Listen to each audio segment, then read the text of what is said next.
1, 2. Eh ben, bonsoir à toutes et à tous. Soyez les bienvenus. Juste par main levée, qui vient pour la première fois en fait dans les bureaux du Bon Coin? Il bosse chez le Bon Coin. Ok. Bah super. Ben, soyez toutes et tous les bienvenus.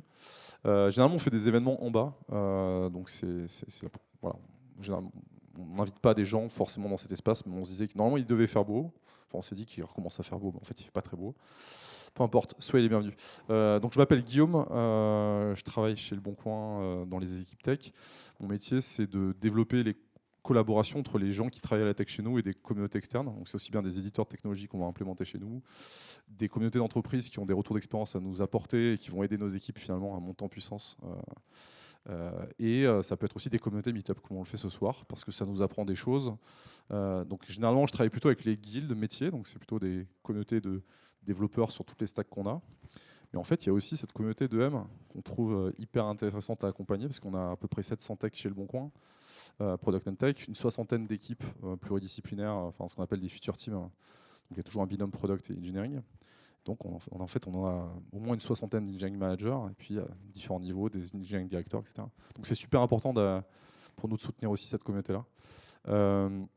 Je vais aller très vite, mais en gros, on partage nos retours d'expérience de plus en plus sur Medium, sur LinkedIn, et puis on est présent sur différents réseaux sociaux si vous voulez suivre nos actualités et ce qu'on fait. Et on est toujours ravis d'avoir des feedbacks aussi. Mais quand on a des boîtes aussi qui nous disent tiens, on a bossé sur là-dessus et ça peut vous aider, voilà, on est très ouvert à ce type de propositions. Je vais donner le micro à Stan, mais donc Stan relance cette communauté. Donc on est aussi super content de l'accompagner pour cet événement-là, en espérant que vous ramenez aussi vos collègues par la suite. Est-ce que j'avais un dernier message à vous passer? Désolé, j'ai mes anti-sèches. Et aussi, c'est une première pour Robin que vous allez découvrir après, qui va être MC de cette soirée. Donc vous pourrez l'encourager aussi chaleureusement. Voilà, il y aura des trucs. Voilà, c'est très bien. Maintenant, parfait. Ce sera du sans filet aussi pour lui. Donc merci d'avance pour ces encouragements. Et puis non, j'espère que ça provoquera aussi des discussions. L'objectif quand on fait un événement, c'est que toujours que chaque personne ressorte de cet événement en se disant putain, j'ai appris quelque chose ou j'ai rencontré une personne avec qui j'ai eu un échange intéressant. J'espère sincèrement que quand vous partirez d'ici, ce sera le cas. Passez une bonne soirée et à bientôt. Merci, merci Guillaume. Bonjour à tous, à toutes et à tous. Super content de vous retrouver pour cette nouvelle édition de Manager in Tech. Comme l'a dit Guillaume, Manager in Tech, c'était un meet-up qui avait été lancé par Nicolas, qui est présent ici, il y a quelques années, juste avant le Covid. Donc ça avait vachement bien pris avant le Covid et après, il a fallu qu'on reste chacun chez soi. Et comme beaucoup de meet-up, retour du Covid, voilà, la vie continue. Et on s'était dit que ce serait sympa de relancer ce meet-up pour parler des problématiques des engineering managers. Alors très rapidement, avant de vous parler du meet-up, donc c'était en 2019, je crois, Nico, un truc comme ça, que tu avais lancé le truc. Donc EM chez Open Classroom à l'époque, aujourd'hui VP Technologie, je crois. Donc Open Classroom que vous connaissez tous, plateforme pour rendre l'éducation accessible. C'est ça, Nico? C'est comme ça qu'on dit? Super. Moi, je m'appelle Stan, donc j'ai passé quelques années ici dans cette boîte chez Le Bon Coin. C'était super. Et maintenant, j'ai créé le Passport Dev, qui est une plateforme d'observabilité sur les compétences tech des équipes engineering pour les aider à progresser. Effectivement, tous ces sujets-là sont des sujets sur lesquels on travaillait quand on était au Bon Coin et que sont des problématiques du quotidien des engineering managers notamment. Donc relancer ce meet-up, c'était une suite logique pour nous. On a fait plusieurs éditions. Alors je dis des choses, mais pas du tout dans l'ordre dans lequel je voulais les dire. Donc je reprends, je suis les slides. Donc j'en profite pour remercier du coup Le Bon Coin à nouveau, Robin, Guillaume, Julien, les équipes techniques.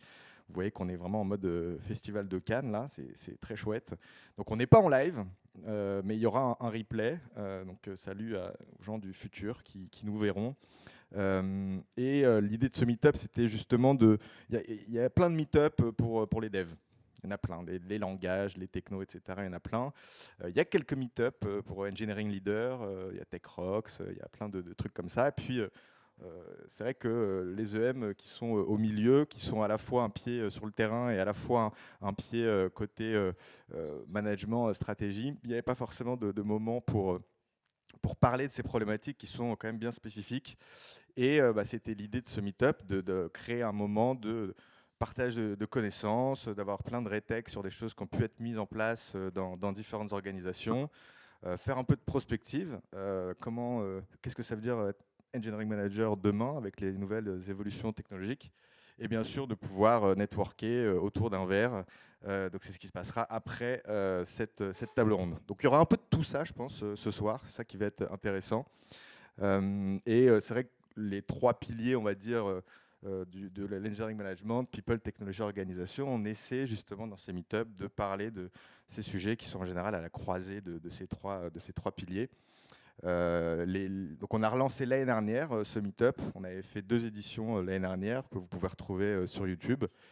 Et donc aujourd'hui, il paraissait assez évident d'aborder ce sujet dont on n'arrête pas de parler, qui présente un nouveau paradigme. On ne sait pas exactement, on ne connaît pas encore exactement tous les contours et toutes les limites de ce nouveau paradigme qu'est l'IA, qui vient dans nos vies.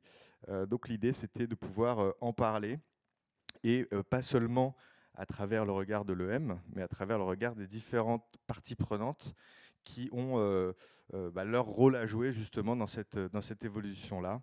Donc on a voulu rassembler 4 profils différents qui chacun ont leurs propres problématiques en général et qui du coup ont un regard bien particulier sur cette adoption de l'IA au quotidien dans les équipes, comment faire, quels sont les enjeux, les limites, les difficultés. Donc l'idée, c'était vraiment de faire croiser un peu ces regards-là. Donc on est très heureux. Je remercie tous les intervenants qui vont se présenter, que Robin va présenter tout à l'heure. Mais je pense que ça va être hyper intéressant. À peu près 45 minutes, 1 heure de discussion. Après, vous pourrez vous poser vos questions. Et ensuite, on pourra prendre l'apéro tranquillement. On aime bien démarrer avec une petite image, histoire de lancer un peu le sujet. Il y avait cette image qui était sympa, qui avait été postée il y a quelques temps. Je ne sais pas si vous voyez tout au fond, Vibe Coding, where 2 engineers can now create the tech depth of at least 50 engineers. C'est un peu le sentiment parfois qu'on peut avoir. Il y en a une autre qui était pas mal, qui est sortie il y a quelques jours. Je vous laisse la lire.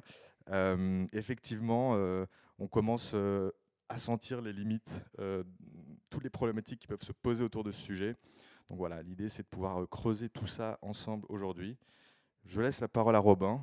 Merci d'être le MC de cette soirée, Robin, qui est Head of DX de chez Le Bon Coin. Ah mais vous faites tout du coup. Comment ? Vous me spoilez tout du coup. Ah pardon, je voulais t'introduire tel un boxeur sur le ring. Allons-y. Donc voilà, merci à tous. Robin, let's go. Merci beaucoup. Je pense qu'on va laisser cette slide. Bon bah du coup, ça a été dit, je m'appelle Robin. Je suis Head of DX chez Le Bon Coin. Je travaille ici depuis une dizaine d'années. J'ai proposé à Stan de lui donner un petit coup de main sur l'orga de cette édition. J'avais le secret espoir aussi qu'il fasse beau aujourd'hui. Bon, il se trouve que c'est pas le cas. Il pleut pas, mais on profitera au moins un petit peu de la terrasse après. On va aborder un sujet dont on discute assez peu en ce moment. C'est faux. On va parler de l'IA. Vous en entendez parler 10 fois par jour. Et l'IA, on va essayer de faire en sorte de ne pas se perdre dans les tréfonds de ce que ça veut dire l'IA, et on va essayer de se concentrer un petit peu sur l'IA du point de vue de la transformation que ça va apporter au métier de software engineer. D'accord ? Vous voyez, sur les invités qu'on a, on a des profils qui sont très différents. Je vais les laisser se présenter et je vais vous expliquer juste après comment on va dérouler la soirée. Donc si vous voulez bien, chers invités.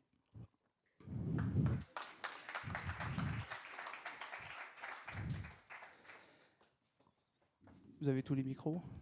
Alors j'aime beaucoup me déplacer en parlant, mais je vais faire l'exercice. Alors qui se lance ? Bonjour tout le monde. Du coup, je suis le dev. Je suis développeur back-end actuellement à Le Bon Coin depuis 3 ans et demi. Je développe depuis 20 ans dans le milieu professionnel. Je suis passé par des boîtes comme la Radio Énergie, comme TF1 et maintenant Le Bon Coin. Je suis la seconde génération de développeurs dans la famille. Mon père était développeur aussi. Et voilà. À toi. Bonjour, vous m'entendez? Oui. Moi, je m'appelle Elena. Donc, je suis TAM, ce qui veut dire du coup Talent Acquisition Manager. Concrètement, je fais du recrutement. Ça fait 3 ans et demi que je suis chez Conto. Et pendant ces 3 ans et demi, j'ai eu un gros focus sur le recrutement de profils ingénieurs, qu'ils soient back-end, front-end et mobile. Maintenant, je recrute du product management. Mais voilà, la question de l'IA est au cœur de nos sujets. À la fois sur comment on streamline nos process RH, mais aussi comment on recrute mieux et plus vite. Et bonsoir tout le monde, moi c'est Olivier Knell, je suis chez Napta, donc un SaaS de staffing.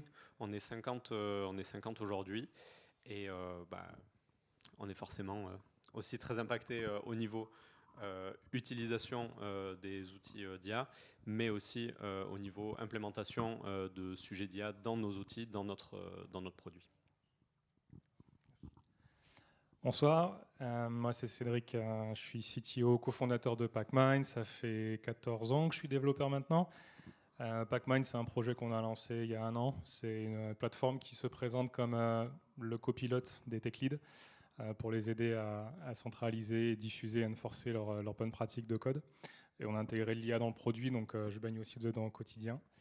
Nous, on est une équipe de 6 personnes à la tech et du coup, dans ce qu'on fait, ça fait un petit moment du coup qu'on discute avec beaucoup de boîtes qui sont de toute taille et qui déploient justement différents outils d'IA, qui se posent des questions.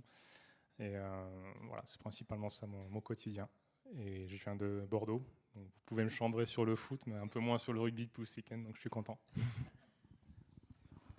Merci beaucoup. Je ne sais pas si on a évoqué pour tout le monde la taille de l'entreprise, en tout cas la taille de PNT. Du coup, au sein de Le Bon Coin, on est à environ 700 devs et au sein du groupe Adevinta, auquel appartient Le Bon Coin, on est à environ 2500 devs. Chez Conto, on est au total 1600 personnes.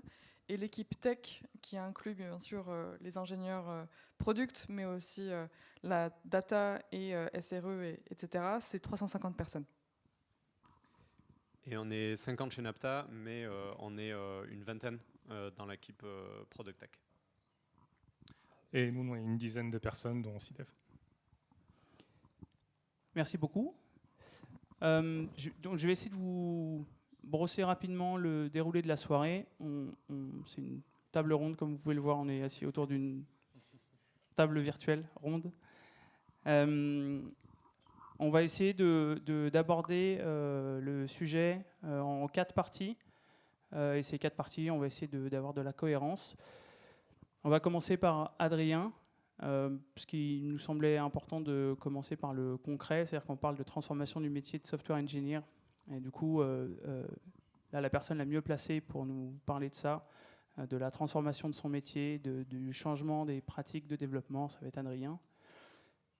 Et ensuite, on va prendre un pas de recul, parce que qui dit transformation du métier de software engineer dit aussi transformation des façons dont on manage les software engineers, de la façon dont on les mentore, de la façon dont on évalue leur performance. Donc on va discuter avec Olivier du point de vue de l'engineering manager. Ensuite, on prendra encore un autre pas de recul. On va tirer un nouveau fil qui est celui du recrutement, parce que quand on parle de transformer des compétences, on parle aussi de transformer la façon dont on trouve ces compétences, dont on les identifie et dont on les évalue quand on recrute quelqu'un. Donc ça, c'est des enjeux qui sont importants pour demain. Et le dernier axe qu'on va aborder, ce sera avec Cédric, et ce sera celui de la stratégie un peu plus long terme. Ça va très vite aujourd'hui. Il y a quelques mois, on parle de 2025, du coup il y a quelques mois, on a eu les premiers outils qui ont permis de faire de la génération de code avec du prompt. Aujourd'hui, pas plus tard que la semaine dernière, j'entendais notre architecte qui disait « ça y est, j'en ai marre, il y a trop d'outils qui sortent, j'ai pas le temps de tous les tester ». Donc ça va très très vite. Donc il faut qu'on se pose rapidement les questions de comment ça va se passer demain, c'est quoi les stratégies, quel type d'outils on intègre et comment on les intègre. Okay. Donc ça va être une table ronde. Une table ronde, ça veut dire quoi? Ça veut dire qu'on va essayer de discuter moi, la lourde tâche d'être le MC, ça va être d'essayer d'animer un peu le sujet. Mais en vérité, je vais ouvrir des questions. Et, chers invités, si vous voulez réagir les uns aux autres, c'est avec grand plaisir. Et puis ensuite, on aura la conclusion et l'apéro et la terrasse et les bons moments de partage. Donc, comme le disait Stan, l'idée c'est que vous repartiez avec quelque chose. Aujourd'hui, alors on n'a pas posé la question, mais à main levée, qui est Engineering Manager? Ok. Et du coup, dans le reste, on est plutôt sur quel type de profil? Software Engineer? On a des gens qui sont entre les deux. Très bien. Donc, du coup, vous êtes dans des organisations où peut-être vous avez déjà intégré l'IA depuis un petit moment. Vous êtes dans des organisations où peut-être vous vous posez la question de à quel moment vous allez intégrer l'IA et de comment vous allez le faire. L'idée, c'est que suite à ces discussions et suite aux discussions qu'on aura après, vous repartiez ce soir avec quelque chose, au moins des projections, au moins des réponses à des questions que vous vous posez. Est-ce que c'est bon pour tout le monde? Eh bien, on y va. Et peut-être, j'ouvre le débat un peu fort, mais assez haut niveau, c'est quoi pour vous le plus gros changement que l'IA a apporté dans la tech? Je vais commencer alors. Du coup, avec l'arrivée d'IA générative portée par ChatGPT en 2022, en gros, c'est à différencier aussi des IA spécialisées qui existent depuis plus de 70 ans et sur lesquelles Le Bon Coin on travaille depuis 2018 avec nos data scientists. En gros, avec l'IA générative, ça a apporté accès à l'information pour tout le monde de manière simplifiée et accessible et de manière, on communique avec elle en langage naturel. Et ça, c'est une révolution pour moi. Yes, je prends le relais sur la partie recrutement. Je pense qu'il y a un gros changement de mentalité. En fait, on est face à des personnes qui n'ont, dans certains cas, jamais recruté, avec des candidats qui ont accès à l'IA.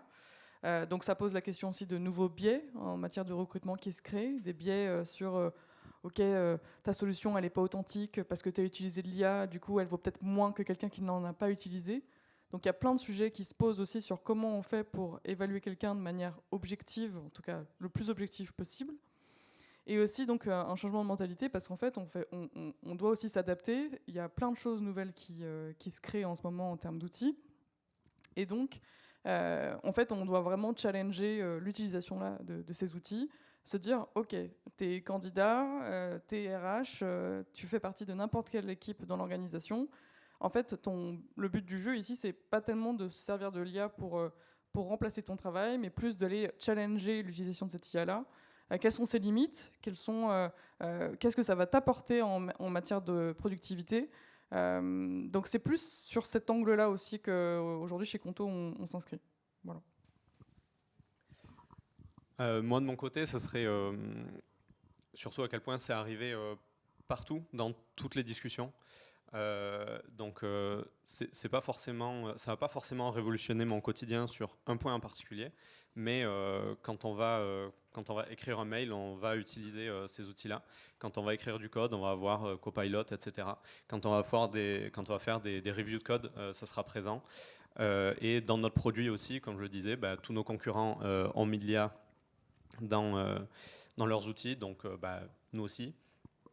Et ouais, et donc c'est plus à quel point c'est arrivé partout d'un coup dans notre quotidien. Mon côté, je trouve, ce qui m'a le plus marqué, bon, il y a bien sûr tout le côté technologique, mais c'est toutes les discussions qui sont amenées sur le rôle du métier d'ingénieur tech, parce que finalement, je pense que vous avez peut-être vu passer 1000 fois la question, est-ce qu'on aura encore besoin de dev dans 5 ans, dans 10 ans, etc. Et je trouve que ça permet de se reposer, de prendre un peu de recul sur ce que c'est vraiment le métier de dev. Parce qu'on dit ouais mais l'IA génère du code donc tu sers plus à rien. Du ouais mais non on a encore besoin de dev. Bah ok, donc du coup en fait ton métier si c'est pas qu'écrire du code c'est quoi? Et je trouve qu'il y a parfois aussi cette vision du dev qui est un peu Bon, peut-être encore moins aujourd'hui, mais bon, quelqu'un qui est dans son coin, qui parle pas trop, qui code, machin. Finalement, il y a pas mal d'études qui ont montré que les devs codaient 30-40% de leur temps, suivant les boîtes. Je dis pas que c'est le cas chez vous. Mais finalement, il y a tout un travail à côté qui est là, et je trouve que c'est intéressant aussi. Ça donne un peu plus peut-être de visibilité, d'ampleur, et ça revalorise un peu certaines choses qu'on faisait, qu'on fait, mais qu'on voyait moins parce qu'on associe souvent développeurs, développeuses à coder. Et moi, j'aime bien toute la réflexion que ça amène sur c'est quoi notre place finalement en tant qu'ingénieur tech. Alors merci, tu me facilites vraiment le travail pour la question d'après, mais c'est super. Vous avez ouvert plein de portes et je pense qu'on va aborder pas mal de questions qui sont liées à ça. La première, c'est évidemment la transformation, c'est le sujet de ce soir, c'est la transformation des compétences de dev.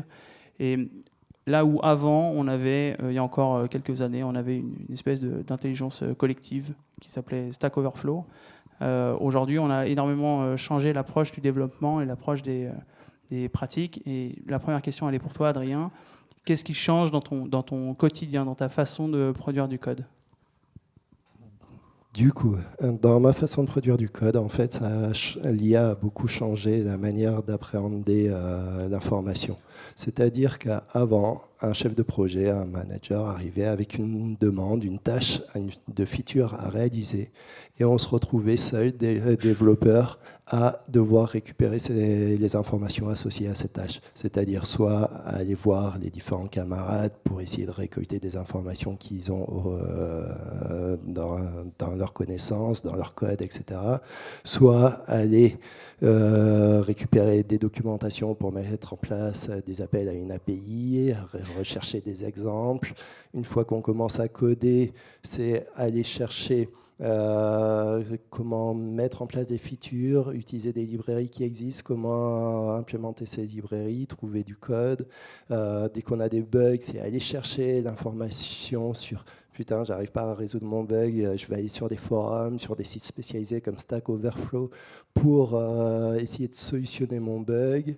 Et du coup, cet accès à l'information qui était éparpillée en gros en divers points est désormais accessible très facilement via justement ces IA qui sont un regroupement de données contextualisées, un référentiel de données sur lequel on peut poser des questions et avoir un retour. Déjà, ça fait gagner aussi, on parlait du temps de ce que faisait un développeur. Un développeur passe beaucoup de temps à rechercher l'information, ça lui prend énormément de temps, et l'IA permet un gain de temps à ce niveau-là. Ensuite, qu'est-ce que ça a changé ? Ça a changé aussi la manière de travailler d'un développeur. Le développeur, effectivement, souvent, il est seul derrière son ordinateur à devoir coder, à devoir mettre en place une architecture, etc. Et désormais, le développeur pair prog, ou je ne sais pas si on dit, il fait du pair programming, c'est-à-dire qu'il est avec son assistant, ou peut-être par rapport à la suite de l'inverse, il est avec son assistant et il peut poser des questions, il peut communiquer afin de résoudre des problématiques. Et du coup, ça change la manière de travailler, ça ouvre le développeur aussi à de nouvelles compétences, ce qu'on verra plus tard. Et l'IA apporte aussi autre chose, ça apporte l'automatisation. On essayait déjà d'automatiser plein de process. Avec l'IA, on peut aller plus loin et on peut aller beaucoup plus loin dans l'automatisation. Par exemple, générant des tests unitaires automatiquement. Bon, il y a des limites, mais en tout cas, ça peut faire gagner du temps dans les tâches du développeur afin qu'il se concentre sur d'autres choses. Ok, donc aujourd'hui, tu écris encore du code. Oui. Et tu es assisté par une IA. Tout à fait. C'est-à-dire, j'ai découvert ChatGPT en 2022. Effectivement, avant, j'allais sur les sites comme Stack Overflow, etc. Et désormais, pour écrire du code, je fais appel à mon IA qui me suggère des fonctionnalités qui ne sont pas toujours bonnes. C'est à moi de piocher ce qui m'intéresse pour l'intégrer au code existant afin de délivrer une feature. Est-ce que, selon toi, on peut envisager que demain, un développeur ne sache pas écrire du code, mais sache en produire ? Du coup, C'est une très bonne question, c'est très intéressant comme problématique. Justement, à l'heure actuelle, le développeur code et doit connaître son code. On est en train de parler de nouvelles compétences de prompt engineering. Bon, je ne sais pas y dire, c'est pas grave. Où en gros, le développeur n'a plus besoin de connaître le code, il a besoin de formuler des demandes à une IA. On n'en est pas encore là. Effectivement, on avance dans cette thématique. On met en place aussi des solutions pour nous assister dans la création de prompts, comme en mettant en place des templates de prompts qui peuvent justement permettre à l'IA d'avoir plus de contexte. Mais pour le moment, on est encore dans la phase du développeur code. L'IA l'assiste. Et même si des nouveaux outils comme Claude Code, Cursor, Copilot Agentic, Continue, etc., commencent à entrer en scène pour justement permettre aux développeurs de ne plus avoir à coder, de ne plus avoir à forcément connaître le code, mais à parler, à coder en langage naturel. Et ça peut être une révolution. Est-ce que vous avez, vous, dans vos boîtes, passé le pas de l'IA agentique ou discuter en langage naturel pour produire le code ? Oui, nous on utilise tous, selon les préférences de chacun, chacune, mais on a tous Cursor, GitHub Copilot en mode agentique. Justement, on se sert de ces outils-là dans un but d'exploration, de compréhension des limites, des capacités. Donc oui, non, moi j'encourage tout le monde à utiliser ces outils-là, même en tester plusieurs, pour bien comprendre de quoi on parle et de voir concrètement qu'est-ce que ça peut apporter, plutôt que de rester dans un mythe de c'est génial, ça fait plein de choses, mais chez nous, qu'est-ce que ça fait, et comprendre comment utiliser au mieux cet outil, avec la conviction que ça peut nous aider à être un catalyseur sur beaucoup de choses. Ouais. De notre côté, on a aussi accès à du Cursor, du OpenAI, du Gemini, etc. La plupart des personnes vont utiliser ces outils-là au quotidien pour coder, mais on a quand même certaines personnes qui préfèrent ne pas utiliser ces outils-là, et on va peut-être les encourager, à les utiliser si ça peut les aider à gagner en performance. Mais on laisse le choix et l'autonomie aujourd'hui, en tout cas, à chaque personne de décider s'il va vouloir ou pas utiliser ces outils. Oui, du coup, effectivement, c'est très intéressant. Nous, à Le Bon Coin, par exemple, justement, cette problématique du développeur qui doit changer ses habitudes pour intégrer ces outils, effectivement, c'est une vraie question. C'est une vraie question auquel, à Le Bon Coin, on essaye de répondre. On a eu des sessions d'utilisation et de formation des développeurs justement à ces outils, que ce soit à Le Bon Coin ou actuellement au sein du groupe Adevinta. On essaye de voir aussi comment les développeurs appréhendent ces outils, ce qu'ils en pensent, d'analyser leurs retours. Par exemple, sur Cursor, là, on a nos premières stats de l'année 2025. On avait fait une expérience en 2024 déjà sur des outils similaires. En gros, pour le moment, 20% du code est accepté au sein de Le Bon Coin. Accepté par le code que produit Cursor, mais accepté ne veut pas dire que le code est valide, ça veut dire qu'il est suffisamment bon pour que le développeur puisse réenchaîner avec des prompts derrière afin d'améliorer le code produit. Ça ne veut pas dire que le code est valide, fonctionnel immédiatement. Donc, juste pour bien comprendre, les 80 autres %, c'est du code qu'on trash et on recommence. C'est exactement ça. On fait un kit reset. Bon, c'est un peu fort, mais oui, on efface. C'est pour ça l'importance pour un développeur de sauvegarder sans arrêt très très souvent, à chaque fois qu'il a du code valide, qui semble valide, pour justement éviter justement ces erreurs, ces hallucinations qu'on voit souvent avec les IA. Ok, et on pourrait attribuer ces 80% de code qu'on jette à une mauvaise utilisation du prompt, pas assez d'efficacité dans le prompt. Et du coup, ma question derrière, c'est comment on monte en compétence sur le prompt engineering. Du coup, comment un développeur monte en compétence sur du prompt engineering? En gros, le développeur se rend vite compte qu'une demande mal formulée à un LLM, en gros, risque de provoquer des changements sur des features existantes, sur des gros bugs, en gros des fonctionnalités qui vont être remplacées, modifiées, alors que ce n'était absolument pas l'objet de la demande à l'origine. Et en fait, le développeur se rend vite compte qu'il a besoin justement de bien formuler ses demandes. Et pour ça, on a besoin de contexte. L'IA a besoin de contexte. Le développeur doit se rendre compte que l'IA ne connaît rien du projet, rien de la demande, rien du sujet, et il doit lui filer un maximum de contexte. C'est pour ça qu'il est important pour un développeur d'apprendre rapidement à spécifier tout le contexte possible pour que l'IA puisse répondre au mieux. Le contexte, c'est-à-dire le projet sur lequel l'IA va agir, les fonctionnalités sur lesquelles elle doit agir, les features existantes, et la demande et les règles, hein, qui sont parfois sous forme de checklist, pour lui dire, voilà, tu dois faire ça, tu ne dois pas faire ça, tu dois retourner la réponse sous tel format, etc. Et en dehors de ça, ouais. Je peux peut-être juste vite fait rebondir sur la question aussi de comment on progresse sur le prompt engineering.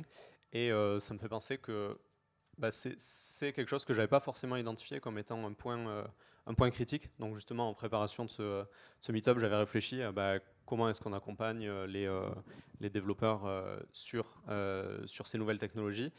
Et j'avais réfléchi à la partie coaching, à la partie mesure des métriques, etc. Mais pas forcément sur le mentoring de comment est-ce qu'on améliore comment est-ce qu'on aide les personnes à progresser sur le prompt engineering. Je ne sais pas si vous... Ouais, alors, j'ai pas du tout le même niveau, bien sûr, de compétences techniques, mais chez Contour, on se sert énormément de Dust et on a créé nos propres bots. Et notamment, il y en a plusieurs aujourd'hui qui servent à coacher et à faire apprendre aux gens sur comment prompter l'IA. Donc c'est une démarche en fait qui relève carrément du département Learning and Development, donc tout ce qui est formation, apprentissage chez Conto. Donc c'est des bots qui ont été développés par les équipes localement. Donc il y en a un typiquement pour les recruteurs. Il y en a aussi du côté engineering. Et ça, en fait, c'est plus une approche. Voilà, tu te connectes sur le bot et en fait, le bot va t'accompagner à formuler ta demande de la façon la plus claire possible et la plus relevant pour l'IA, pour qu'elle puisse répondre à ta demande. C'est de l'IA qui est entraînée pour Exactement. apprendre à parler à l'IA. Exactement. Okay. C'est Inception de l'IA. C'est très clair. Voilà. Oui, c'est top. Effectivement, on se rend vite compte qu'on a besoin d'être assisté avec des prompts, avec des bases de prompts qui sont déjà créées ou une IA qui peut reformuler nos propres prompts pour les améliorer. Effectivement, c'est l'une des solutions. Après, une autre solution aussi, c'est l'automatisation. C'est passer par des outils qui vont créer eux-mêmes les prompts, qui vont définir toujours un cadre bien précis.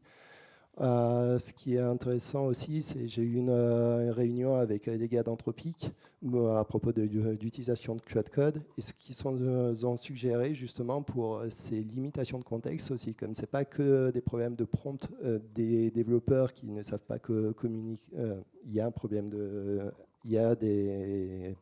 un problème à ce niveau-là. Effectivement, il faut qu'on apprenne à communiquer, mais il y a aussi l'IA qui a besoin de contexte, qui a besoin de formalisme, et du coup, on arrive avec l'automatisation. On a besoin d'automatiser, et c'est ce qui se passe en ce moment avec la vague de l'IA, où tout le monde essaye d'automatiser de tous les côtés, en mettant en place des solutions justement pour que l'IA et du contexte naturellement sans qu'on ait besoin d'avoir des prompts trop développés.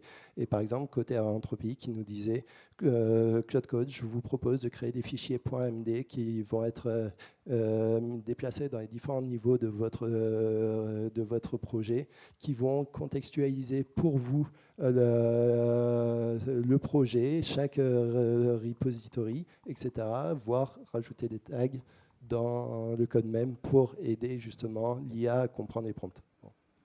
Donc c'est une solution pour simplifier le prompting, pour éviter d'avoir à lui repasser tout le contexte en permanence sur chaque prompt, c'est ça ? C'est exactement ça.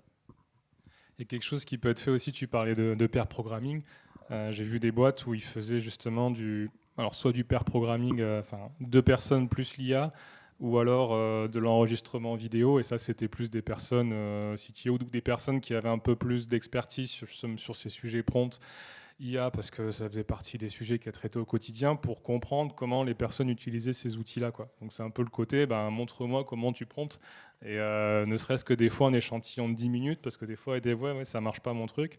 Regarder, analyser, c'est quoi tes instructions, presque pouvoir tracer tout ça, c'est une énorme source de données pour améliorer en fait tout ça. Et on peut pas être derrière chaque personne, mais s'il y a des personnes dans les boîtes qui ont un peu plus d'expérience, d'expertise que d'autres sur ça, je pense que c'est intéressant de faire du pair assisté, ou en live ou pas, hein, pas forcément, mais d'avoir un peu ce regard, de dire comment tu peux améliorer toi la qualité de ton prompt.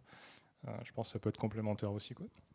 Et du coup, pour rebondir là-dessus, ce qu'on fait aussi dans les équipes, c'est qu'on va souvent avoir un référent IA dans les équipes, en gros, pour aider à centraliser le savoir, et surtout faire en sorte qu'il ne soit pas perdu avec les personnes qui bougent d'une équipe à une autre.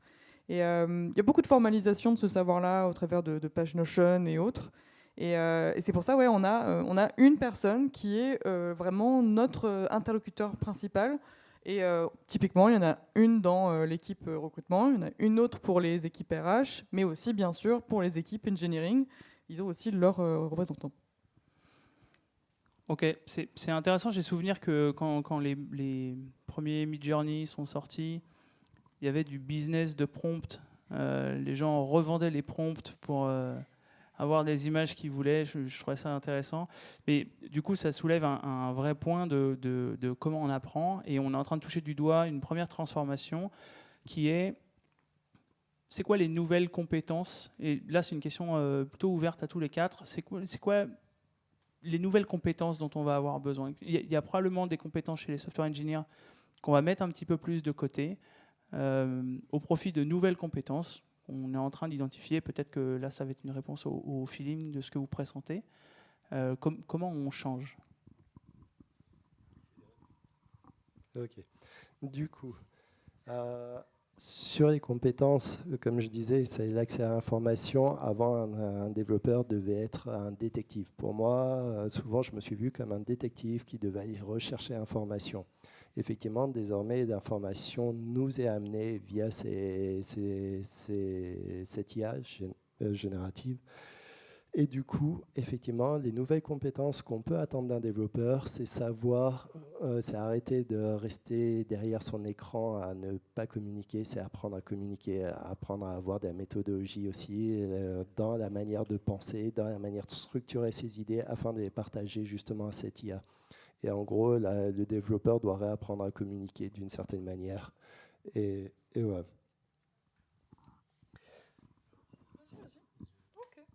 En fait, j'allais te rejoindre complètement là-dessus. Clairement, le but du jeu, là, c'est de savoir comment raisonner, comment quelqu'un structure sa pensée, l'articule de façon intelligible, et en fait, aller au-delà de l'IA, qui est un support, qui est un outil pour faire mieux. Et après, derrière, on veut vraiment démontrer comment on pense, tout simplement, et comment tu t'es servi de l'IA pour te faciliter la vie, en fait, et tu l'as utilisé de manière intelligente, clairement. Je vous rejoins complètement sur ça, mais il y a aussi l'autre côté qui est il y a des compétences qui aujourd'hui ne sont pas remplacées ou qu'on va continuer de devoir solliciter, et certaines, en tout cas de notre côté qu'on a identifié, c'était toute la partie conception, architecture, etc., et qui vont être une plus grosse partie du travail des profils plus seniors, des staffs, etc., versus la partie génération de code qu'on a identifié comme étant le gros point où on va réussir à booster sa productivité, mais qui vont être des compétences plutôt... du coup, c'est une plus grosse partie du travail des profils plus juniors. Voilà. Ouais, sur les compétences, moi je pense qu'il y a aussi, comme vous disiez, une grosse culture de l'écrit qu'il va falloir consolider, parce que comme vous le disiez, il y a le côté prompt engineering. Là-dedans, ça veut dire on écrit des choses. Donc il y a le côté qualité, bien sûr, des instructions qu'on donne, mais il y a aussi tout le contexte. Et le contexte, c'est quoi? C'est des décisions d'architecture, c'est expliquer un modèle de données, c'est expliquer des choix qui ont été faits, des choses qu'on ne veut plus voir. Et ça, en fait, c'est énormément extérioriser, exprimer, écrire des choses qui, en fait, sont dans le domaine de l'implicite. Et en fait, c'est comme si l'IA, c'était une nouvelle personne qu'on onboardait. Et tout d'un coup, quand on onboard quelqu'un, on ne va pas tout de suite lui donner une tâche en disant rajoute cette feature, on va lui expliquer un peu où est-ce qu'elle met les pieds. Et indexer la code base, ça ne veut pas dire savoir tout ce qu'il doit faire, pas faire, c'est juste avoir un accès plus rapide à l'information. Et donc, je pense que ça va pousser de plus en plus de gens. Alors, chez Conto, vous le faites bien, mais je pense qu'il y a, honnêtement, il y a une majorité de boîtes qui n'ont pas forcément des wikis ou des Notion Confluence à jour et bien maintenus. Donc, je pense que ça va aussi encourager, forcer les gens à écrire davantage toutes ces décisions, tout le contexte en fait qui va être nécessaire pour tirer parti au mieux en fait de tous ces outils d'IA, quoi. Et après, sur les autres compétences que je pense, à mon sens, qui seront importantes, il y a le côté effectivement architecture, pratique de haut niveau, parce qu'on va passer beaucoup de temps à relire du code. Et derrière, le code, il va falloir le maintenir. Donc, je pense qu'il va falloir aussi être, comme tu disais, pour les juniors, notamment passer plus de temps à voir si les pratiques d'archi dans notre code base sont bien suivies. Le côté test aussi, mine de rien, il faut des filets de sécurité. On écrit de moins en moins de code, mais ce code-là, il faut le maintenir. Donc, avant, des gens disaient sous forme d'excuse, j'écris pas de test unitaire parce que j'ai pas le temps. Bon, a priori, maintenant, tu as le temps.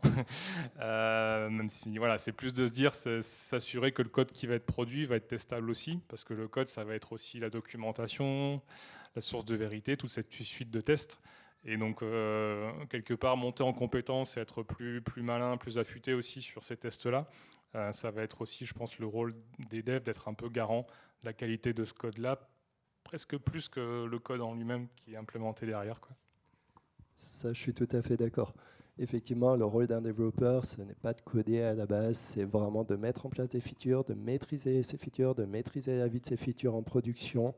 Et du coup, effectivement, le développeur peut se faire aider. Et il y a un risque aussi avec la montée d'IA pour un développeur, c'est que l'IA peut être comme un effet TikTok, c'est-à-dire tu as cet outil qui code pour toi, qui développe des choses pour toi, et tu peux prendre le risque de commencer à avoir la flemme de coder, la flemme de penser, la flemme de réfléchir. Et ça, c'est un risque qu'on peut rencontrer avec l'IA en disant, par exemple, moi, sur Cloud Code, à un moment, j'ai testé pendant 5-6 jours, et à la fin, il y avait des problèmes avec des points-virgules, etc. Je me disais, bon, ça me prendrait 10 secondes de le corriger, je vais demander à l'IA, ça va me prendre 1 minute, comme le temps de faire mon prompt, le temps qu'elle réagisse, etc. Et en fait, je commençais à avoir une attitude plus de flemme, de réflexion intellectuellement poussée en me disant, bon, l'IA peut me le corriger, je corrige. Et ça, c'est quelque chose auquel le développeur doit faire attention. Et voilà. Ouais, complètement.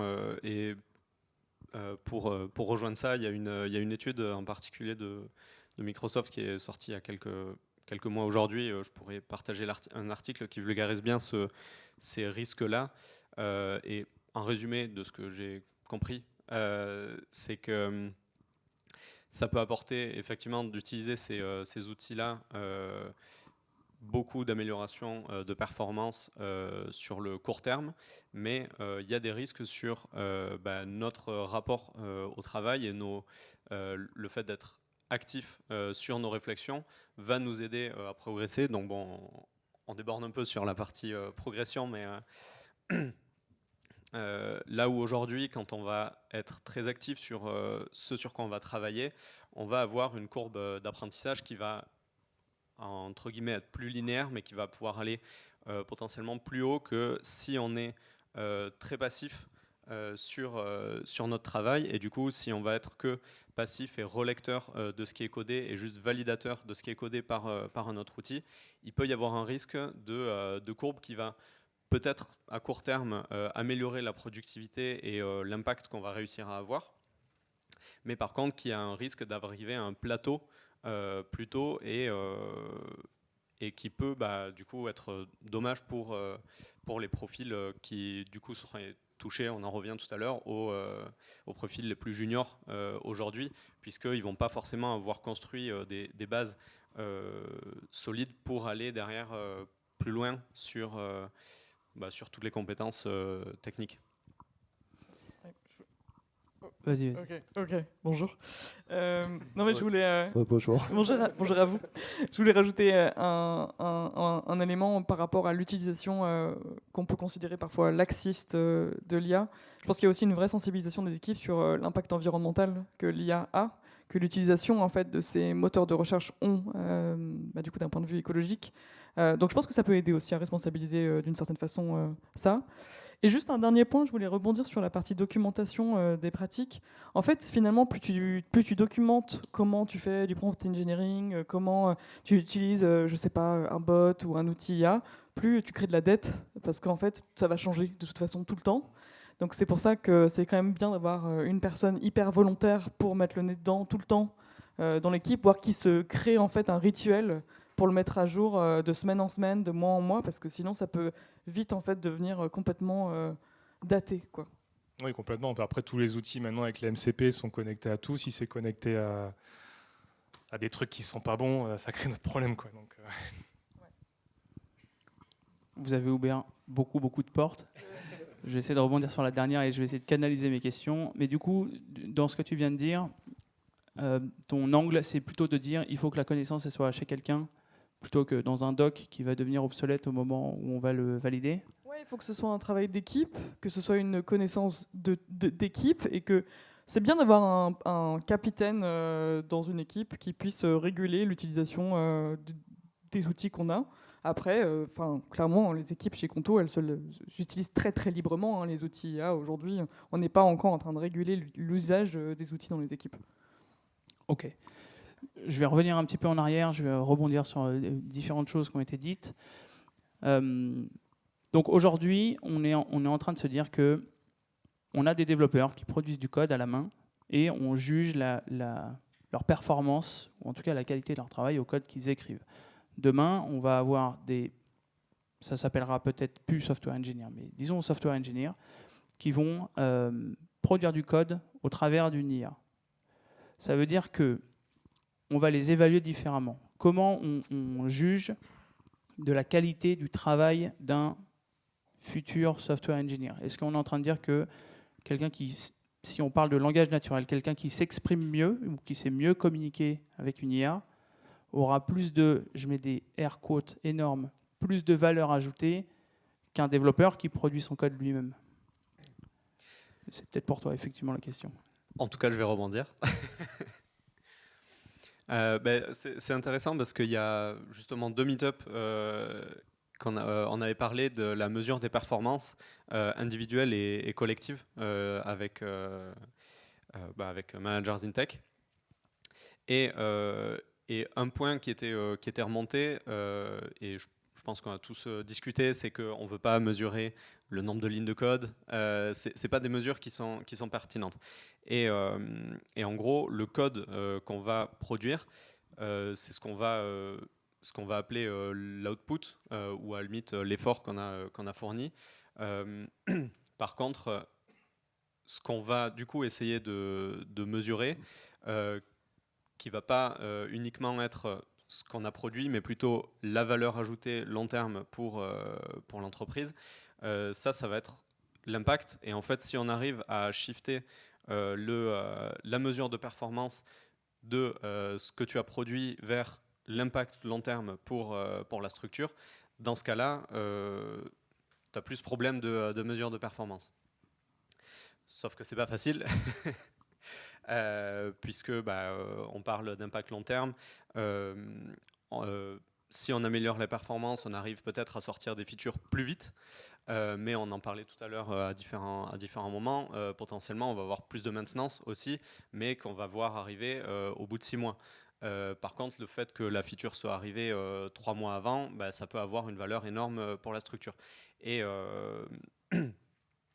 donc, au orienter le discours vers la partie impact, ça fait que en fait, peu importe d'où vient le code, peu importe qui a généré le code, est-ce que c'est toi qui l'as écrit sans utiliser un IA, ou est-ce que tu as utilisé, ou est-ce que tu n'as rien écrit du tout? Si à la fin l'impact est long terme positif, dans ce cas-là, on va être content. Mais et du coup, derrière l'utilisation d'IA, nous, en tout cas, on va plutôt l'utiliser comme moyen potentiel d'améliorer son impact, mais pas comme une fin en soi. Mais derrière, si quelqu'un ne veut pas utiliser ces outils-là, ça peut potentiellement être un frein pour sa carrière, puisque si tout le monde arrive à augmenter son impact, en tout cas grâce à ça, ça sera difficile pour cette personne, quoi. Donc on va quand même encourager à ce niveau-là. D'ailleurs, pour rebondir sur ce que tu dis, j'ai une petite anecdote sur le nombre de lignes de code de produit. Effectivement, sur GitHub, c'était possible avant de voir justement le nombre de lignes qui étaient produites par chaque développeur. Il y avait des statistiques et elles ont été virées justement avec l'arrivée de GitHub Copilot, entre autres. Et effectivement, ça montre bien que c'est plus maintenant le nombre de lignes de code qui compte, c'est la mise en place de features fonctionnelles, etc. Et on a eu aussi cette problématique à Le Bon Coin avec nos FizzBuzz, nos tests de recrutement, excusez-moi, où justement un jour un RH s'est affolé, il est arrivé, il a dit par contre là comment on va faire maintenant les tests techniques, une IA va pouvoir les faire à la place des développeurs. Et qu'est-ce qu'on lui a répondu à ce moment-là? On lui a dit l'important, c'est que le test technique soit bon, soit fonctionnel, soit valide. Et en gros, on s'en moque si c'est une IA qui a développé ou pas. L'important, c'est que le développeur ait réussi à produire quelque chose de fonctionnel. Ouais, fonctionnel et fonctionnel, ça veut dire aussi sans bug, quoi. Et donc finalement, qu'on utilise ou pas ces outils-là, derrière, je pense qu'il faut aussi regarder le travail du dev dans le fait de challenger les besoins métiers, les besoins produits, dans sa compréhension, dans le fait que dans l'implémentation du code, tous les cas nominaux ont été traités, mais aussi voilà, un peu les cas à la marge. En fait, je pense qu'il n'y a rien de plus frustrant que, par exemple, un ou une dev finisse une tâche et puis parfois ça passe en phase de quality check ou de recette, quoi, et puis il y a plein de trucs qui remontent, quoi. Donc ça c'est toujours un peu frustrant, et donc c'est finalement un des trucs quand même qui est important dans le travail du dev, c'est aussi la rigueur sur la compréhension de ce que je dois faire et implémenter justement du code, des tests associés, avoir un filet de sécurité si jamais je change le code, que ce soit pas un truc un plat de spaghetti compliqué à maintenir. Et je pense qu'il faut regarder un peu tout ça. Effectivement, est-ce que le truc a été implémenté bien ou pas? Ça, on va quand même regarder. Parce que le code, surtout au début, qui vient de ChatGPT, c'est un peu comme avant, quand on copiait-collait depuis Stack Overflow la réponse où il y avait plus de upvotes sans vraiment savoir ce qu'il y avait dedans. Des fois, on le voit un peu parce que ça détonne un peu forcément avec le style de code de la personne, quoi. Mais donc ça, effectivement, il faut quand même que la personne qui écrit le code soit quand même un peu vigilante sur la qualité de ce qu'elle intègre. Donc ça, il faut continuer à regarder ça indépendamment du nombre de lignes de code. Mais c'est surtout derrière la qualité de ce qui est fait, parce que finalement, quand on est content de quelqu'un, du travail qu'il fait, c'est on implémente du code, une feature, ça met pas plus de temps que ça devrait, il n'y a pas trop d'aller-retour, c'est plutôt bien fait, et ça, je pense qu'il y a plein de trucs là-dedans qui ne sont pas forcément liés au fait d'utiliser un outil de génération de code derrière, quoi. Et tu as évoqué la réduction du temps pour arriver sur le marché avec une feature. Et à côté de ça, tu as aussi évoqué le fait que peut-être dans 6 mois, on va avoir une mauvaise surprise. Comment ça s'arbitre, ça? Le choix de prendre avant, on disait prendre un raccourci, contracter de la dette. Là, j'ai l'impression qu'on est en train de parler de quelque chose qui est approchant. Comment on arbitre, et surtout comment on place le curseur une fois qu'on a dit on veut aller vite mais pas trop dégueu? Comment on fait pour aboutir à ce résultat? J'ai pas de bonne réponse. Forcément, nous, notre rôle d'EM, en gros, ça va être de réussir à aligner les objectifs de la boîte et les objectifs individuels. Donc, on va essayer d'ajuster avec tout ça. S'il y a un curseur qui est à mettre, ça va être en collaboration entre les décisionnaires qui vont donner des objectifs, mais aussi avec les lead tech qui, eux, vont avoir les connaissances aussi pour pouvoir mettre certaines limites. Et ensuite, c'est une discussion qu'on a ensemble et on est rarement d'accord du premier coup, mais on arrive quand même à avancer. Ouais. Ok. Du coup, je rebondis sur encore autre chose, sur la production de code.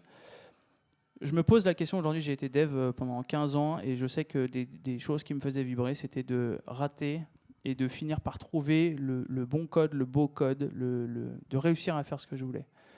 Aujourd'hui, on peut se dire, je vais être content quand j'aurai mon bon prompt, mais il y a une question d'engagement et de motivation. Un dev, il y en a beaucoup qui ont été dev ici, c'est un mindset un peu particulier. On est content de faire des trucs techniques. Comment on fait dans les équipes de dev quand demain on va leur demander juste de communiquer avec une IA pour qu'elle fasse le code à leur place? Comment on fait pour les garder motivés et garder un peu de thrill sur leur boulot?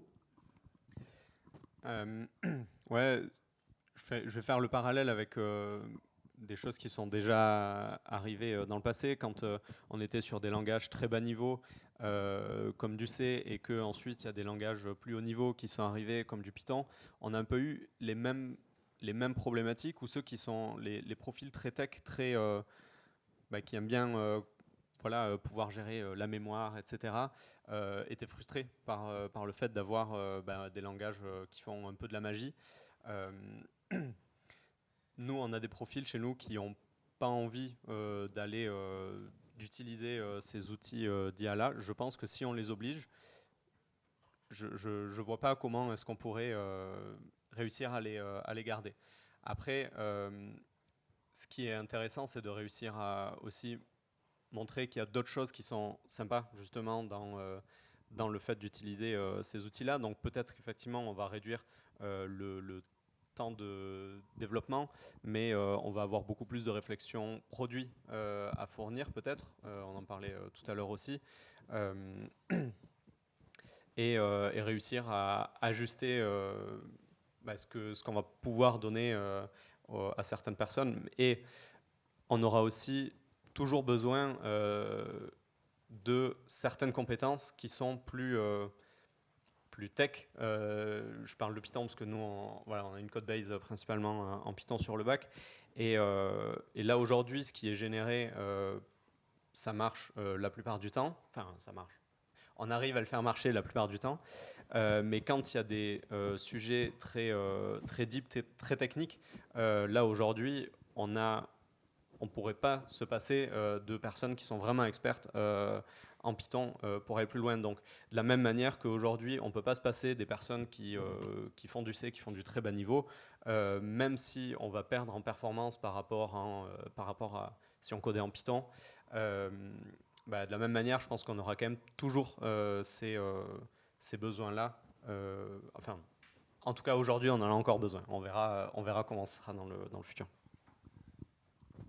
Je te rejoins complètement sur la partie produit. Et d'ailleurs, fun fact, chez Conto, on n'appelle pas software engineering, le département, on appelle ça product engineering.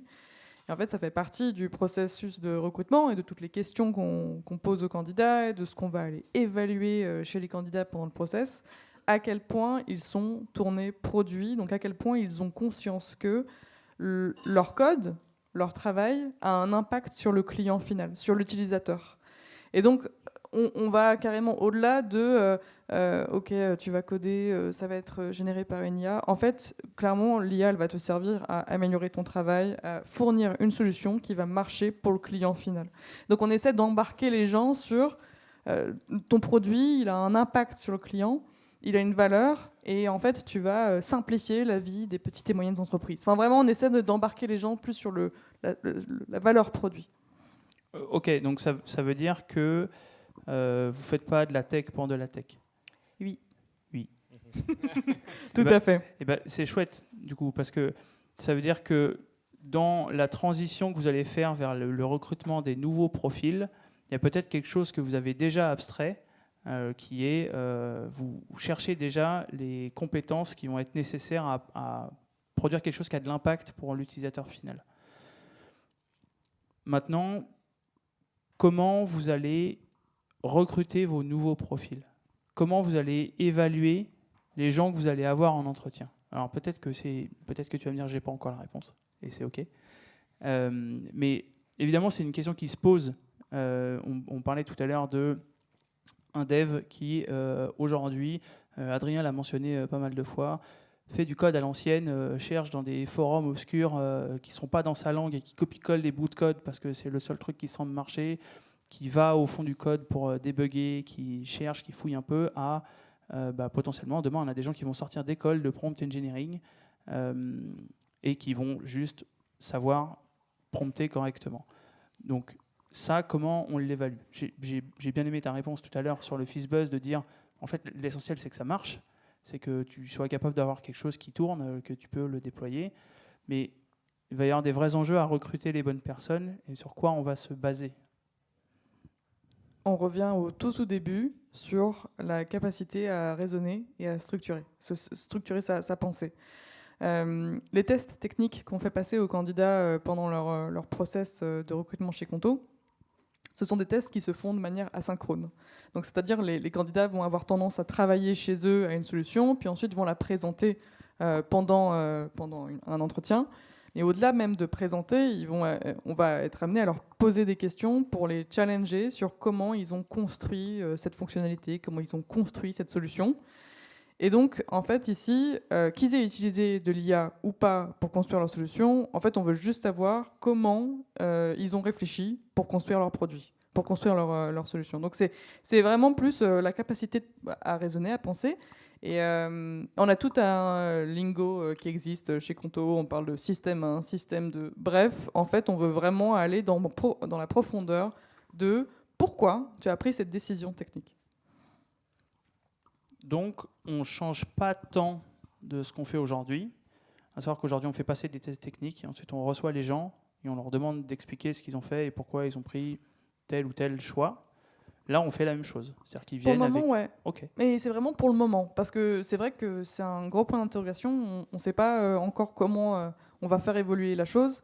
On sait que nos grilles de compétences qui existent aujourd'hui, qui recensent qu'est-ce que fait un senior, qu'est-ce que fait un staff, on sait qu'aujourd'hui, on va les faire évoluer pour intégrer des compétences IA dedans. À un moment donné, ça va arriver, et ça va potentiellement arriver sur 2025. Et donc, à partir de ce moment-là, comment nous, on va faire évoluer ce test technique-là pour que ce soit mieux reflété, pour que la grille de compétences soit reflétée là-dedans. Pour l'instant, on ne sait pas encore.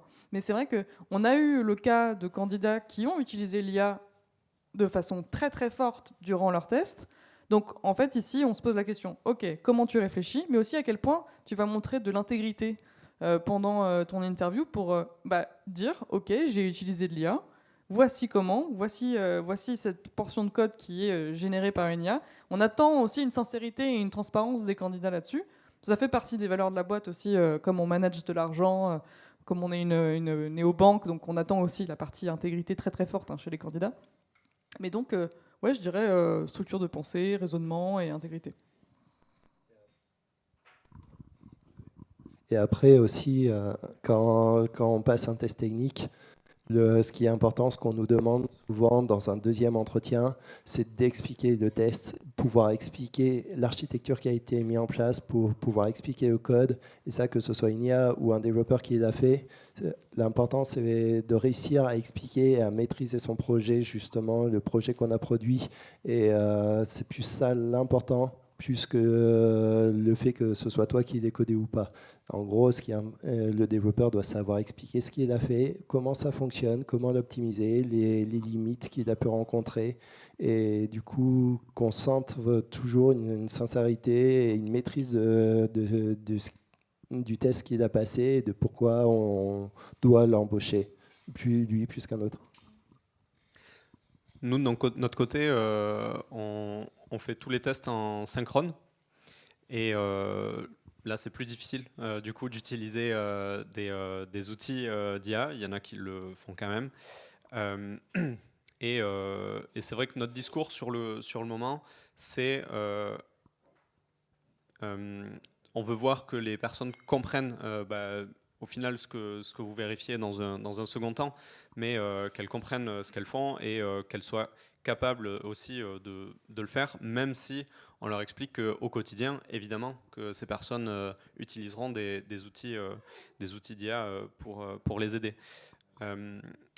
Mais ça me fait réfléchir pour la suite de comment est-ce qu'on pourrait potentiellement intégrer ces sujets de prompt engineering qui vont faire partie du futur. Pas juste pouvoir l'expliquer, mais même, est-ce que vous savez bien utiliser ces outils-là, quoi. Et juste au passage là-dessus, comme tout ça, c'est très très nouveau, de notre côté, on a un peu du mal à considérer, en tout cas pour le moment, et tu le dis, hein, c'est pas pour tout de suite, de considérer que l'utilisation d'outils IA doit devenir un critère de recrutement.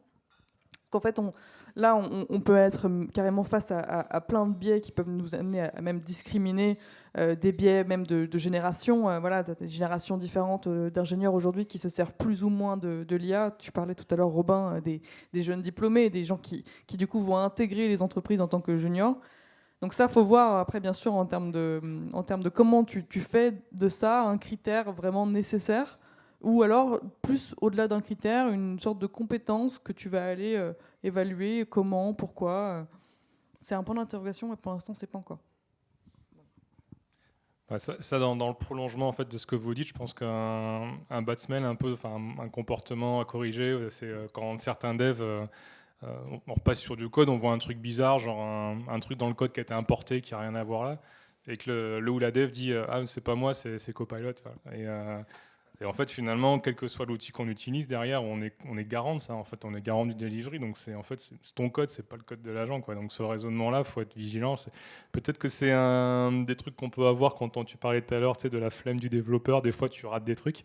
Mais en fait, le code qui part, c'est toi qui l'as écrit, quoi. Et je pense qu'effectivement, le truc qui est hyper important, c'est que même si c'est l'IA qui l'a écrit, si en tant que dev, tu n'es pas capable de comprendre, d'expliquer le code qu'il y a là, ouais, qui c'est qui va le comprendre, quoi. C'est chaud. Mais alors, du coup, dans ce que tu dis, il n'y a pas de scénario, en tout cas aujourd'hui, dans lequel on a des développeurs qui ne savent pas coder. Pardon, c'est mal dit, mais des gens qui ne savent pas coder. Je pense sur les trucs qu'on voit par exemple dans les galeries, sur des plateformes comme Lovable, tout ça, où on peut créer un proto, un espèce de back-office, un truc rapide. Je pense que des gens qui ne savent pas coder peuvent arriver à faire des choses. Je ne sais pas dire exactement jusqu'à quel point tu peux aller quand vraiment tu sais pas, tu comprends pas, tu n'as pas de compréhension de code. Parce que moi, quand j'ai essayé un petit peu des outils au début avec Cursor, je ne regardais pas le code. Et assez rapidement, je me suis, ça me fait penser au tweet que tu as montré sur Claude 4. J'ai créé un truc, une espèce de bousin affreux en termes de code. En fait, je ne regardais pas le code et je voyais, il faisait n'importe quoi. Il n'y avait aucune cohérence, quoi. Je me dis, ouais, assez rapidement, on part comme ça. Et donc, je me dis, si quelqu'un qui code pas crée ça, derrière, c'est compliqué aussi d'itérer. Donc, je ne sais pas jusqu'à quel point tu peux aller quand vraiment tu recadres pas l'IA, quoi. Je pense quand même que tu pars un petit peu vite t'encastrer, quand même. Là, je peux t'aider à répondre. Du coup, ça fait 2 ans que je teste l'IA sous toutes ses formes. Et effectivement, pour lancer des POC, l'IA est formidable.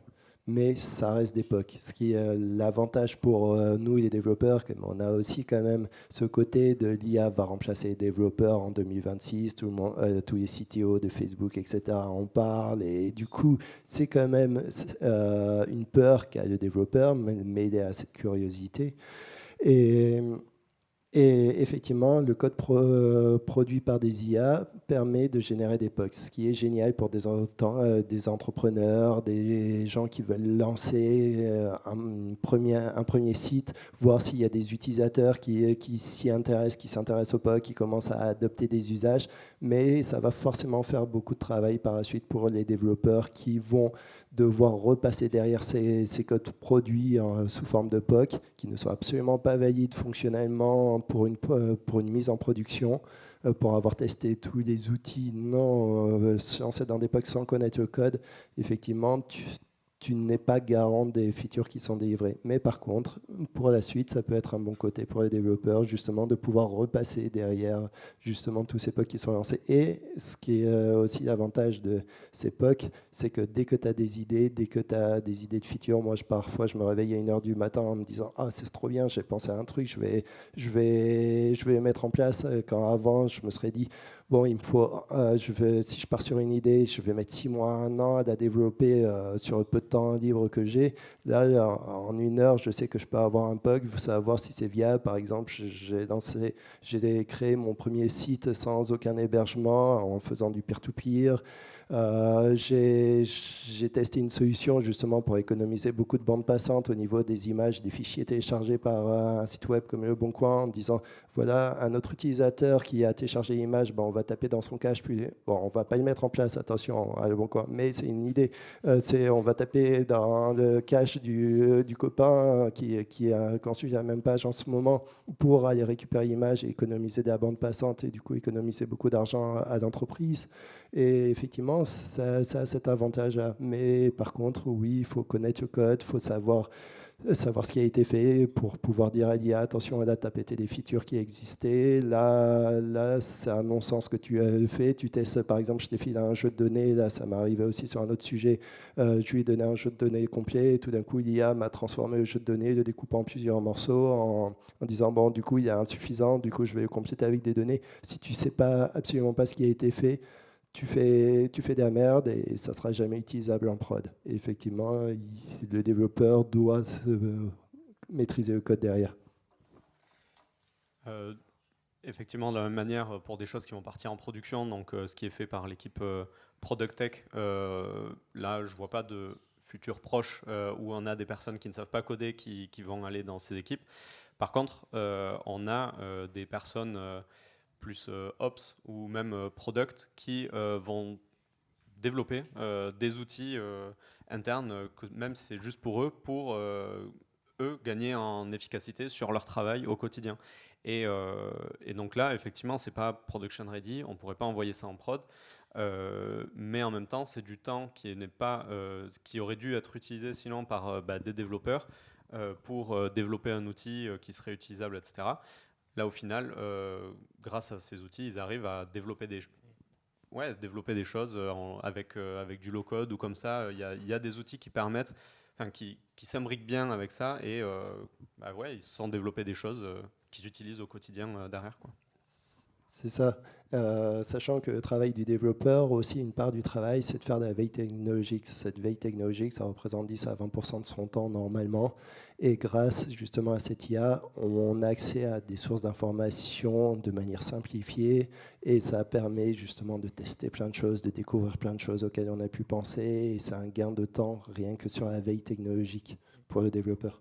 Au niveau des POC, c'est vrai que ça permet de rendre encore plus facile la possibilité de poker des trucs, de créer des petits protos, des back-office, des choses. Alors des fois, voilà, faut pas être ultra exigeant peut-être. Moi, je suis pas très front, je me suis fait un back-office. Sur chaque page, j'ai pas les mêmes styles, mais c'est pas grave, ça marche, quoi. Je suis content avec ça. Et effectivement, grâce à l'IA, ça n'a jamais été aussi facile de créer du code, et ça n'a jamais été aussi facile de le jeter, parce qu'en fait, si on doit le productiser, je pense qu'on va peut-être pas repartir de ce qui a été fait, on le refait de zéro, puisque en fait, on sait aller vite aussi sur la création de code, donc ça change aussi un peu la vision de ce code-là, qui est une forme de dette technique, mais à un moment donné, une fois qu'on a quelque chose, on préfère plutôt jeter, parce que de toute manière, ça n'a pas été écrit par quelqu'un, donc il vaut mieux pas remettre les mains dedans, ça sert à rien, qu'autant tout recommencer. Ok, aujourd'hui, on parle de tout ça, on parle des filets de sécurité qu'on essaie de se mettre, de choses qui ne sont pas encore prod ready parce que peut-être on ne les a pas promptées correctement. Vu la vitesse où ça va, je pense qu'on peut se projeter dans 1 an ou même dans 2 ans s'il faut, et on arrivera très probablement à des choses qui sont vraiment du code très très léché, très très correctement produit.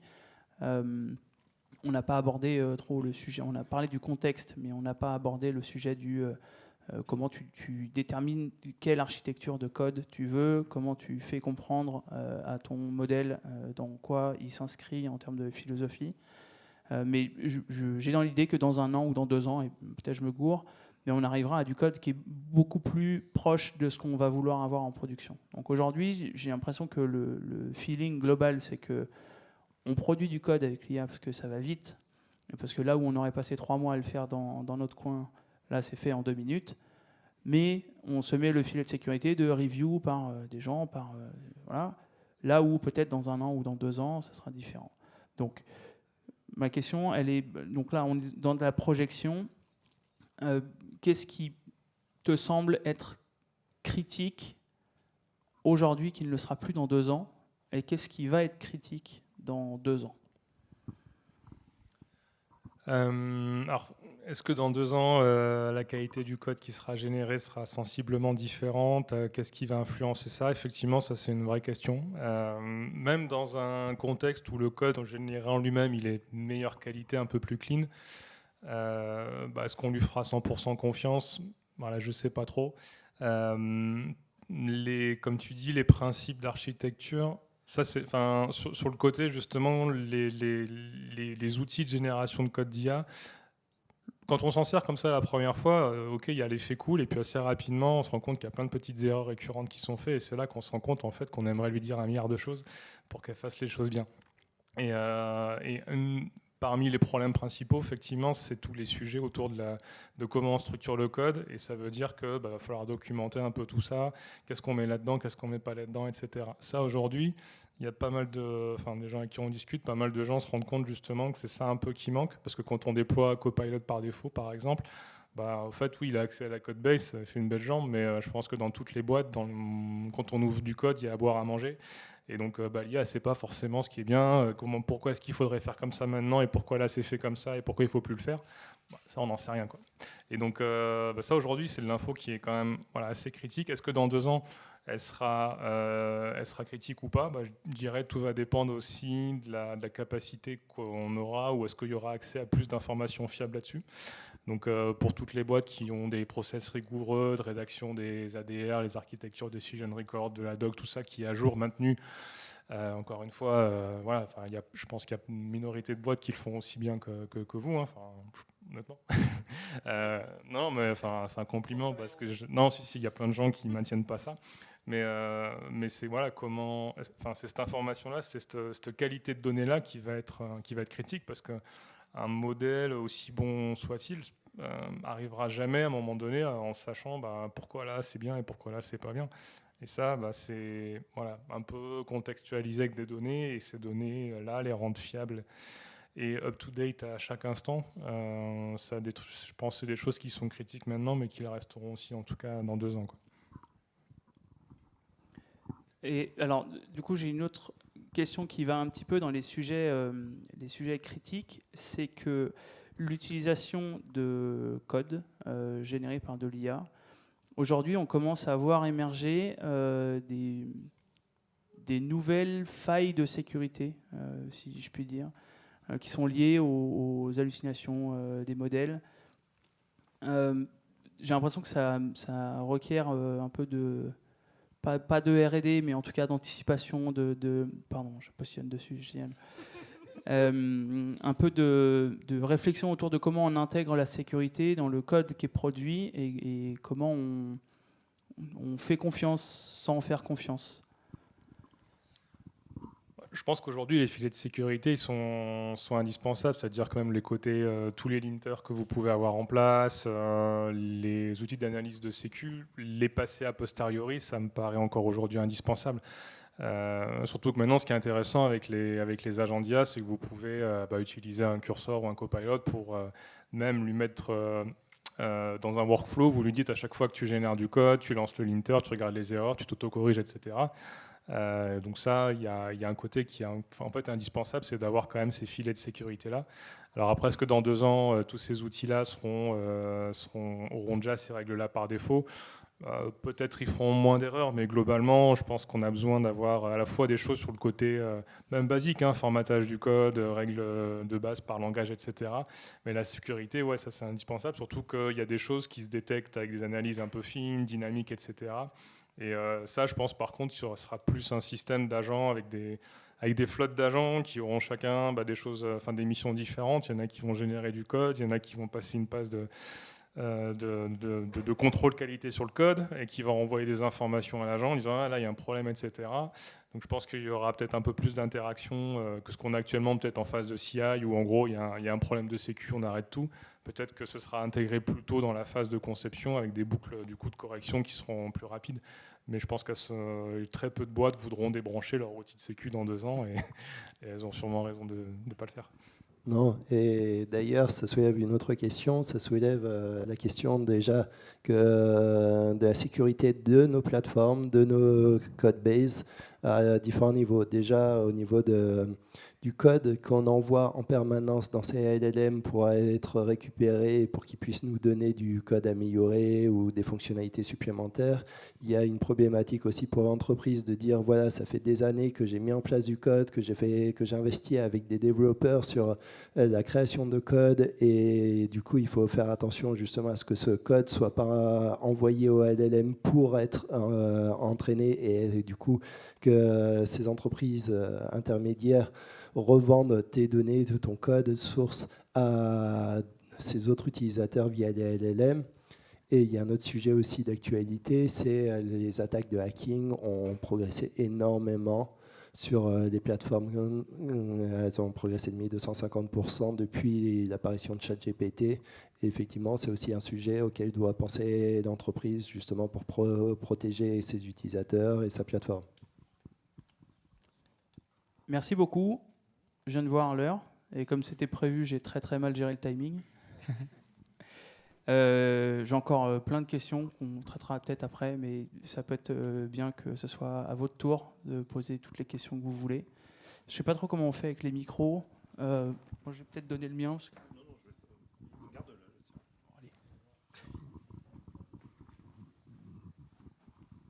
Alors moi, ce serait surtout une remarque. On a beaucoup parlé des développeurs, mais moi, ça fait 26 ans que je développe. J'ai fait pas mal de boîtes et je me rappelle dans les années 2000, il n'y a pas que les développeurs en fait qui ne savaient pas s'exprimer. On peut parler des commerciaux, des chefs de projet qui ne savaient pas qui ne savent toujours pas d'ailleurs comment formuler leurs demandes. Puis alors les développeurs qui ne savent pas communiquer entre eux, qui font des phrases sans verbe, sans complément. Enfin bon, c'est n'importe quoi. Ah, bien sûr. Et là, je suis extrêmement content aujourd'hui avec l'IA, que l'IA force les gens à être rigoureux dans l'expression. Parce que ça, c'est la base. Parce que si on n'est pas capable déjà de discuter entre nous en étant clair entre nous, entre les chefs de projet, les commerciaux et les développeurs, et les admin systèmes éventuellement, on a plein de problèmes. Et l'IA, c'est génial parce que ça nous oblige à bien s'exprimer, parce que sinon, elle fait mal le travail. Et puis ça, je trouve ça génial en fait. C'est marrant parce que je pensais que tu allais dire que tu es content parce que maintenant qu'il y a ces outils-là, les personnes communiquent mieux parce qu'elles vont donner le fond et ensuite la forme sera améliorée parce que tu parlais de sujet verbe, etc. Et en fait, non, tu es plutôt parti dans l'autre côté, comme quoi en fait, ça nous fait progresser dans la communication. Exactement. Ça nous sort de l'ordinateur.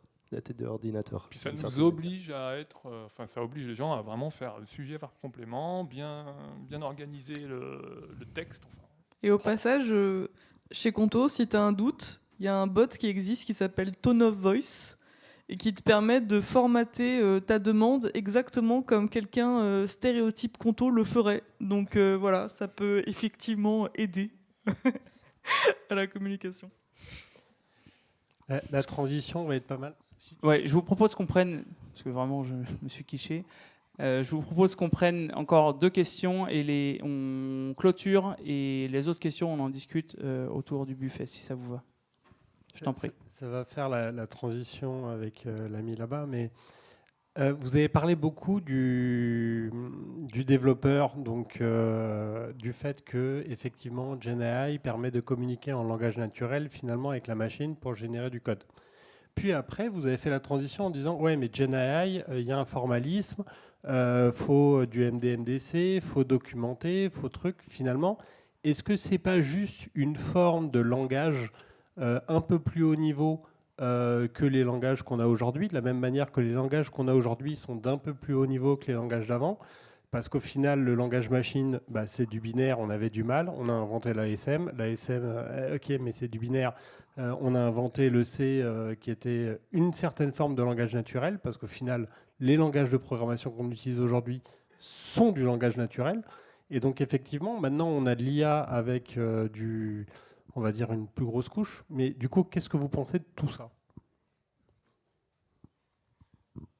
Ouais, complètement d'accord, dans le sens où la plupart même des prompts que je me vois écrire, je parle pas forcément, enfin je dis jamais fais une boucle for, etc. En fait, je pense ça permet. Alors, c'est une autre forme de communication en plus parce que c'est du langage, c'est du langage avec des mots en français, etc. Mais je pense que les bonnes techniques en plus de prompting, c'est pas forcément on communiquerait pas de la même manière à un dev les instructions. Enfin, du coup, il y a la forme, c'est un petit peu différent. Mais après, effectivement, je pense que ce qu'on explicite, on a un niveau d'abstraction encore plus haut. Donc je pense que plus ça va et plus on remonte le niveau d'abstraction. C'est-à-dire, je pense qu'effectivement que les compétences d'archi, de design très haut niveau, de comment le système fonctionne dans sa globalité, ça va être plus important de connaître peut-être des petites subtilités de langage qu'on va avoir besoin de connaître à un moment donné pour débugger des trucs. Mais ouais, je pense que plus ça va, plus on élève le niveau d'abstraction dans la communication. Ouais. Mais de la même manière que quand tu écris une boucle for, en fait, la machine, elle fait pas une boucle for. Elle fait un goto, elle incrémente un pointeur. Quand mon test passe, qu'il ait fait un for, un ouais, c'est plus mon problème. Non, j'exagère un peu, mais ouais. Non, tu vas un niveau dessus. Ouais. Merci pour vos échanges. Un petit point sur un autre sujet qui n'est pas complètement lié, qui est la situation économique actuelle, qui est assez mauvaise dans la tech depuis 2 ans et demi, depuis un peu la fin du lâcher de licorne post-Covid. Donc du coup, il y a cette transformation du métier qui s'annonce, qui a déjà démarré, dans un contexte économique assez mauvais. Quel est le ressenti que vous avez de l'état d'esprit, des émotions, des sentiments des développeurs qui vous entourent ? Je vais répondre pour Le Bon Coin. Déjà, ce que j'ai remarqué auprès des développeurs de Le Bon Coin, c'est qu'il y a cette fameuse peur de l'annonce en 2026, c'est la fin des développeurs. Il y a aussi, et ça se ressent au niveau des juniors, qui arrivent dès qu'on met en place de l'automatisation, par exemple de tests. J'ai mis en place de l'automatisation de tests unitaires, où c'est un outil qui va le faire, qui va générer automatiquement des tests unitaires après avoir mis en cache fichier. Si le test ne passe pas, on efface le test et on passe à l'étape suivante. J'ai travaillé sur ce sujet, j'ai mis en place. Les premières questions des développeurs juniors étaient qu'est-ce qu'on va devenir si on automatise tout ? Comment on va apprendre, qu'est-ce qui va nous rester. Pour les développeurs seniors aussi, il y a cette problématique où ils versaient leur petite larme quand tu as réussi à faire ce script. Et voilà, il y a une peur du développeur. Et justement, on n'en a pas parlé. C'est comment on permet aux développeurs d'une boîte justement de rentrer dans l'IA. En gros, le but, c'est de dire aux développeurs qui ont leurs habitudes, qui ont leur méthodologie, qui ont mis en place des systèmes pour assurer une feature, la délivrabilité d'une feature, leur dire attention, en gros, l'IA ne va pas vous remplacer, elle va vous assister, elle va vous permettre d'améliorer votre productivité, ou vous faciliter la vie, c'est surtout ça. Et le but, c'est pas d'arriver en disant voilà, maintenant tu vas utiliser l'IA et tu n'as pas le choix, comme nous on a besoin de rentabilité. C'est de dire on va faire des formations, on va vous expliquer comment utiliser l'IA. C'est ce qu'on a fait par exemple à Le Bon Coin. Pendant 1 an, on a formé les développeurs, on leur a dit comment installer Copilot, maintenant on leur explique comment installer Cursor, etc. On leur dit qu'en pensez-vous, on fait des retours d'expérience, on leur dit voilà, si vous lancez des nouveaux projets, potentiellement vous pouvez utiliser l'IA et ne pas Et il faut que l'entreprise communique correctement et bien auprès de ses développeurs à l'heure actuelle. Et ça, c'est un enjeu important pour moi. De notre côté, j'ai pas identifié de peur du remplacement des développeurs chez Napta. Je ne saurais pas expliquer pourquoi c'est pas quelque chose qu'on ressent chez nous. Peut-être parce qu'on n'a pas recruté de profils très juniors depuis quelques années. Mais en tout cas, aujourd'hui, le sentiment est plutôt positif. On fait des quarterly anonymes où on vient demander justement quelle est la vibe quel est le ressenti de chaque personne au niveau équipe, pas au niveau individuel. Et vraiment, au niveau des développeurs, on a des très bons résultats. En tout cas, on est très contents. Et surtout, pas d'évolution négative du tout depuis 2 ans. Donc, et le sujet, à ma connaissance, n'est jamais remonté. Donc, je ne saurais pas trop l'expliquer, mais en tout cas, c'est plutôt positif chez nous sur ce point-là. Oui, après, je vais rebondir quand même. Tous les développeurs n'ont pas peur. C'est juste, effectivement, il y a cette appréhension. On ne la ressent pas qu'au niveau des développeurs juniors et ce n'est pas spécialement pour moi chez les développeurs de Le Bon Coin. Sur LinkedIn, effectivement, il y a quand même cette peur. Sur tous les posts que j'ai de développeurs, il y a la justification de pourquoi les développeurs ne vont pas être remplacés. Et c'est plus un phénomène de société. On le ressent énormément sur LinkedIn. Et c'est là où l'entreprise, tous ceux qui s'intéressent vraiment beaucoup, qui s'intéressent de loin au sujet, peuvent se poser des questions. Et c'est pas dédié à Le Bon Coin. Et voilà, je tiens à le préciser. Ouais. Et du coup, ouais, effectivement, en tant que recruteuse, forcément, je fais face au marché, je rencontre des gens. Bien sûr qu'il y a cette peur-là. Déjà, il y a plein de monde en fait, qui se sont retrouvés sur le marché du travail et qui, du coup, espéraient retrouver très rapidement du boulot et finalement, ça ne s'est pas fait. Donc, bien sûr qu'il y a cette peur-là. Après, derrière, du coup, je pense que les équipes aujourd'hui chez Conto, c'est très, très similaire à l'état d'esprit Le Bon Coin. On est tellement obsédé par la qualité, par l'amélioration continue, par améliorer son geste en tant que développeur, qu'en fait, l'IA, elle vient ici pour te faire monter en compétences et te faire monter en compétences plus vite, notamment si tu es junior. Donc l'IA, en fait, elle va te permettre de travailler à un moment donné, de ne plus être sur des projets simples, mais d'aller de plus en plus sur de la complexité qui aujourd'hui n'est pas encore atteignable par l'IA. Et donc c'est comme ça que nous, on essaie de rassurer aujourd'hui les nouvelles personnes qui rejoignent les équipes, les personnes qui font les entretiens avec nous, pour leur expliquer aussi l'état d'esprit qu'on a par rapport à ça. Ouais, juste par rapport à ça aussi, je pense que c'est important en permanence aussi d'aller discuter avec les devs pour comprendre sur quoi ils prennent du plaisir dans leur boulot en fait. C'est quoi qui les fait vibrer en tant que dev, qu'est-ce qu'ils aiment faire. Et est-ce qu'avec ces outils-là, ils ont l'impression de perdre ça? Est-ce qu'ils ont des frustrations? Enfin, tu parlais tout à l'heure du plaisir que tu as quand tu fais marcher ton script. Et je sais qu'il y a encore des devs, on est tous un peu attachés à ça, mais peut-être qu'il y a des personnes que ça va un peu les embêter d'avoir l'impression de moins écrire le code. Et ça, je pense qu'il faut être un peu vigilant à capter ces trucs-là. Peut-être que pour des gens, c'est OK s'il y a un peu plus de code à la main que d'autres. Enfin, je pense qu'il ne faut pas négliger ce côté-là, quoi. Bien capter est-ce que c'est un problème ou pas d'utiliser ces outils. Et pas négliger, en ce moment, ce qui est un peu une blague, bientôt il n'y aura plus besoin de nous. Ça commence toujours par une blague. Et puis un jour, je sais pas comment ça va se transformer. Mais quand les devs voient des trucs que font les IA de plus en plus, c'est waouh, ah ouais, quand même. Alors même moi ça je sais pas faire. Enfin ouais, donc faut pas négliger ce truc-là. Et je pense que de communiquer bien, expliquer aux gens pourquoi on s'en sert, l'intérêt que ça a, pas expliquer que derrière on va réduire. Alors forcément on entend aussi des boîtes qui réduisent, qui ont viré tout le support client pour le remplacer par des IA. Ça fait toujours un peu réfléchir. Voilà. Merci beaucoup. On va clôturer. Je pense que on est assez aligné par ici, et j'imagine dans le reste de la salle aussi, que la question c'est pas l'IA, est-ce qu'on y va, est-ce qu'on n'y va pas. Hein. L'IA, c'est quand est-ce qu'on y va et comment on y va. C'est quoi les stratégies qu'on va mettre autour de l'intégration de l'IA. Et du coup, très rapidement, sur un dernier passage de micro, si vous aviez un conseil quelque chose à donner à toute cette assemblée sur l'intégration de l'IA dans votre quotidien, ce serait quoi? Qui veut se lancer?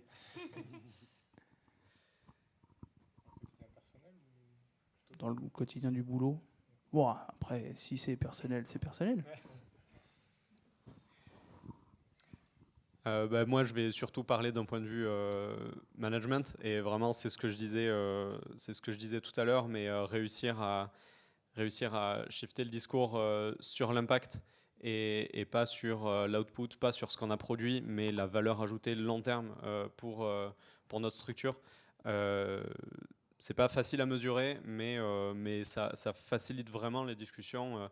En tout cas, nous, depuis qu'on a fait ce shift-là, on est encore en cours, mais j'ai vraiment le sentiment que ça a fluidifié grandement les discussions sur les décisions qu'on prend, comment on avance, etc.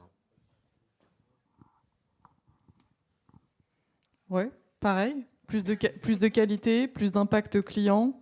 Plus de cohésion, peut-être au niveau de l'entreprise aussi, au niveau des équipes. Le fait d'être unis face du coup, à cet outil qu'on utilise tous, en fait. Donc la capacité de s'entraider les uns les autres. Ouais, je dirais ouais, le côté impact, je pense que c'est un gros point, clairement. Oui, tout à fait. L'entraide, justement, à travers nous, on a des sessions de guilde où les développeurs se retrouvent les uns avec les autres. On s'entraide, on communique ensemble sur comment les utiliser, on trouve des solutions ensemble et on avance ensemble. Et je pense que c'est le meilleur moyen d'appréhender l'IA et de la rajouter dans nos scopes et de la maîtriser. Ouais, puis garder en tête que ça reste un outil qui est ultra puissant. Mais ça, c'est un peu comme dans les, comme dans les contes de fées où genre on découvre une espèce d'épée magique, on dit on peut faire plein de trucs et qui dit attention, si tu t'en sers mal, ça va avoir des conséquences dramatiques. En fait, je pense que c'est un peu ce genre d'outil fou, magique qui fait plein de trucs, mais qui est pas très déterministe. Le mode d'emploi, il est tout petit, il est pas très clair, on sait pas trop exactement ce qu'on va voir en sortie. Donc, on est en train de découvrir aussi ce genre d'outils et je pense qu'il faut avoir, faut avoir conscience, faut communiquer sur ok, il y a un gros potentiel, mais il faut qu'on soit tous ensemble hyper malins sur comment on va s'en servir au mieux, quoi. Et pas laisser les gens dans leur coin faire n'importe quoi. Tout à fait. Équipe. Voilà, vous repartez avec ça. Il est 20h51, j'ai géré le timing à la perfection comme c'était prévu. Je vous remercie 1000 fois d'avoir été présents pour cette discussion. Je vous remercie 1000 fois, vous tous, d'avoir fait le déplacement. Et maintenant, c'est la meilleure partie. C'est celle où vous allez vous lever, vous diriger vers le buffet et profiter de ce qu'il y a là. Et on va pouvoir discuter de tout ça. Merci beaucoup. À table. Super.